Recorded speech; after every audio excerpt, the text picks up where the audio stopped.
নমস্কার। আজকে আমরা প্রায় ৯০ বছরের একটা অবিশ্বাস্য জার্নির কথা বলবো।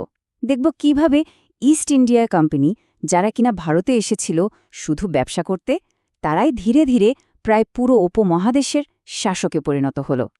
এটা কিন্তু শুধু কয়েকটা যুদ্ধের গল্প না, এর পেছনে ছিল যুদ্ধ আর কূটনীতির এক অদ্ভুত খেলা।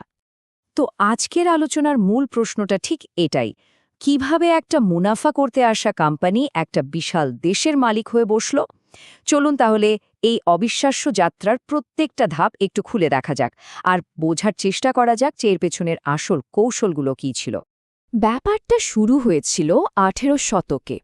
তখন মোঘল সাম্রাজ্য প্রায় ভেঙে পড়েছে, আর ভারতে তৈরি হয়েছে একটা বিশাল রাজনৈতিক শূন্যতা। মানে ছোট ছোট অনেক শক্তি তখন নিজেদের ক্ষমতা বাড়ানোর জন্য লড়াই করছে, আর ব্রিটিশ ইস্ট ইন্ডিয়া কোম্পানি ঠিক এই সুযোগটাই খুঁজছিল। কিন্তু পথটা একদমই সোজা ছিল না। কোম্পানির সামনে ছিল, বলতে পারেন, তিনটে বিশাল পাহাড়ের মতো বাধা। দক্ষিণে মহীশূর, কেন্দ্রে মারাঠা শক্তি, আর উত্তরে শক্তিশালী শিখ সাম্রাজ্য।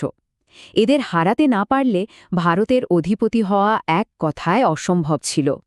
তাহলে চলুন প্রথমেই দেখা যাক ব্রিটিশরা তাদের প্রথম দুটো বড় বাধা, মানে দক্ষিণ আর মধ্য ভারতের এই প্রবল শক্তিগুলোকে কিভাবে সামলেছিল। কারণ তাদের সাম্রাজ্যের আসল ভিতটা কিন্তু এখানেই তৈরি হতে শুরু করেছিল। আর এই প্রতিরোধের কথা উঠলেই যার নাম সবার আগে আসে, তিনি হলেন টিপু সুলতান, তার বাবা হায়দার আলী, আর পরে তিনি নিজে ব্রিটিশদের জন্য এক মূর্তিমান আতঙ্ক হয়ে উঠেছিলেন। আর তার এই অসাধারণ বীরত্বের জন্যই তো তাকে ডাকা হতো শেরে মহীশূর বা মহীশূরের বাঘ বলে। কিন্তু ব্রিটিশরা তো হাল ছাড়ার পাত্র নয়। তারা মহীশূরের বিরুদ্ধে, দেখুন, একের পর এক মোট চারটে যুদ্ধ চালিয়েছিল। প্রায় ৩২ বছর ধরে চলা এই লাগাতার আক্রমণে শেষ পর্যন্ত টিপুর প্রতিরোধ ভেঙেই পড়ল। ১৭৯৯-এ তার মৃত্যুর সাথে সাথে বলতে গেলে দক্ষিণ ভারতে ব্রিটিশদের পথে সবচেয়ে বড় বাধাটা সরে গেল। মহীশূরের পর্বত মিটল। এরপর ব্রিটিশদের নজর পড়ল মধ্য ভারতের দিকে, আর সেখানে তখন রাজত্ব করছে কারা? মারাঠারা। এই যে ম্যাপটা দেখছেন, শুধু একবার দেখুন কি বিশাল এলাকা জুড়ে ছিল তাদের দাপট। দেখে তো মনেই হতে পারে যে এদের হারানো প্রায় অসম্ভব।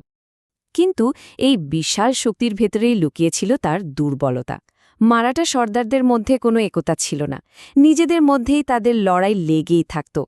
আর ব্রিটিশদের আসল খেলাটা কিন্তু এখানেই। তারা শুধু দর্শক হয়ে বসে থাকেনি, বরং নিজেদের কূটনীতি দিয়ে এই বিভেদের আগুনে আরও ঘি ঢেলেছে। মানে একজনের সাথে বন্ধুত্ব করে আরেকজনকে দুর্বল করেছে, আর এভাবেই আস্তে আস্তে পুরো মারাঠা শক্তিকে ভেতর থেকে একেবারে ফাঁপা করে দিয়েছে। তো মহীশূর গেল, মারাঠারাও গেল। এরপর ব্রিটিশদের সামনে এসে দাঁড়ালো তাদের শেষ আর সম্ভবত সবচেয়ে কঠিন প্রতিপক্ষটা, উত্তরের শিখ সাম্রাজ্য। আমাদের এই আলোচনা এবার ভারতের শেষ স্বাধীন দুর্গটার দিকে এগোচ্ছে। আর এই শিখ সাম্রাজ্যের কথা বলতে গেলে যার কথা না বললেই নয়, তিনি হলেন মহারাজা রঞ্জিত সিং। তিনি শুধু একজন দারুণ যোদ্ধা ছিলেন না, ছিলেন একজন অসম্ভব বিচক্ষণ শাসকও। তার সময়ে শিখ সাম্রাজ্য এতটাই শক্তিশালী আর একতাবদ্ধ ছিল যে ব্রিটিশরাও তাকে সমীহ করত, মানে সরাসরি লড়াই করার সাহস দেখাত না। এই স্লাইডটা দেখলে বিষয়টা একদম জলের মতো পরিষ্কার হয়ে যাবে।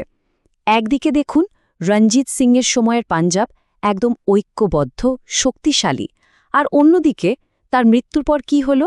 ১৮৩৯ সালে তিনি মারা যাওয়ার পরেই শুরু হয়ে গেল ক্ষমতার দ্বন্দ্ব। শিখ সর্দারদের নিজেদের মধ্যে লড়াই আর রাজনৈতিক গোলমাল পুরো সাম্রাজ্যটাকেই ভেতর থেকে দুর্বল করে ফেলল। আর ব্রিটিশরা তো ঠিক এই সুযোগটার জন্যই অপেক্ষা করছিল, তাই না? রঞ্জিত সিংয়ের মৃত্যুর মাত্র ১০ বছরের মাথায় দুটো যুদ্ধের মাধ্যমে তারা গোটা পাঞ্জাব দখল করে নিল, আর এর সাথেই ভারতের শেষ স্বাধীন শক্তিশালী রাজ্যটারও পতন হল।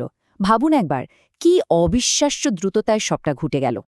এতক্ষণ তো আমরা শুধু যুদ্ধ বিগ্রহের কথা বললাম, কিন্তু ব্রিটিশদের সাফল্যের রহস্যটা শুধু তরোয়াল বা বন্দুকের জোরে ছিল না।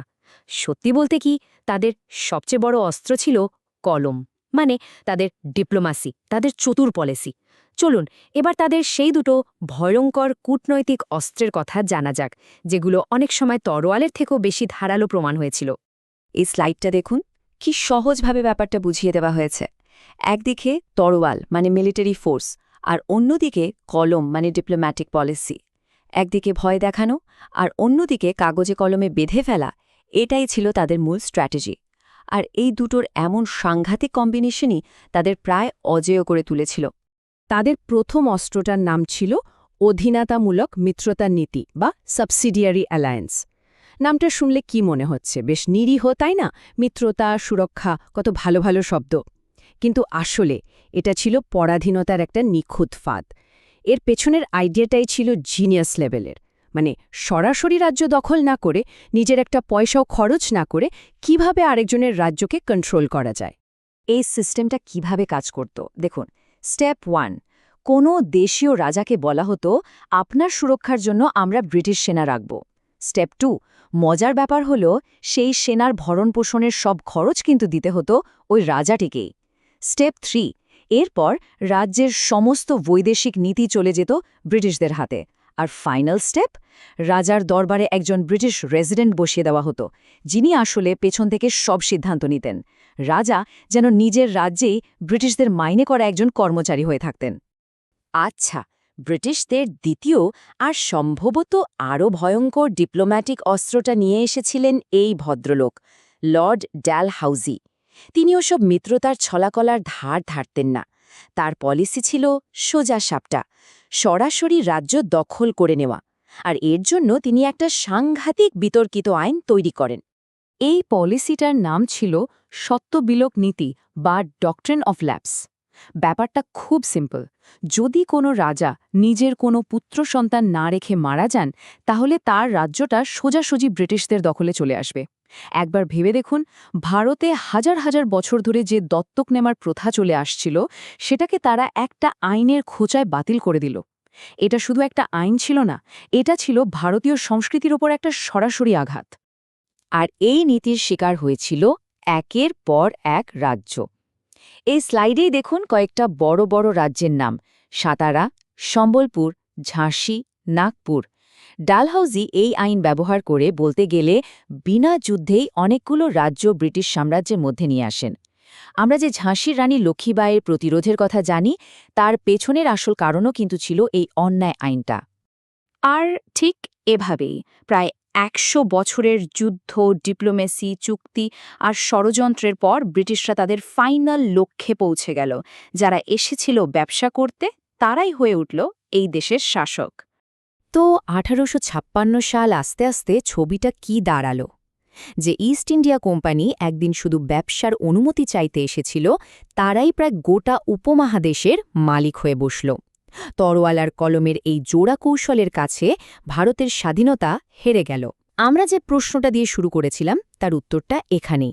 শুধু মিলিটারি পাওয়ার নয়, তার থেকেও বেশি করে অবিশ্বাস্য রাজনৈতিক চাতুর্যের জুড়েই তারা এটা করতে পেরেছিল। কিন্তু একটা প্রশ্ন তো থেকেই যায়, এত বড় একটা সাম্রাজ্য, যেটা এত তাড়াতাড়ি আর অনেক ক্ষেত্রে অন্যায়ভাবে তৈরি করা হয়েছিল, সেটা কি আদৌ সুরক্ষিত ছিল? ইতিহাস কিন্তু এই প্রশ্নের উত্তর দিতে খুব বেশি দেরি করেনি। মাত্র ১ বছরের মধ্যে ১৮৫৭র মহাবিদ্রোহের মধ্যে দিয়ে সেই উত্তরটা এসেছিল। তবে সেটা না হয় আরেকদিনের জন্য তোলা থাক।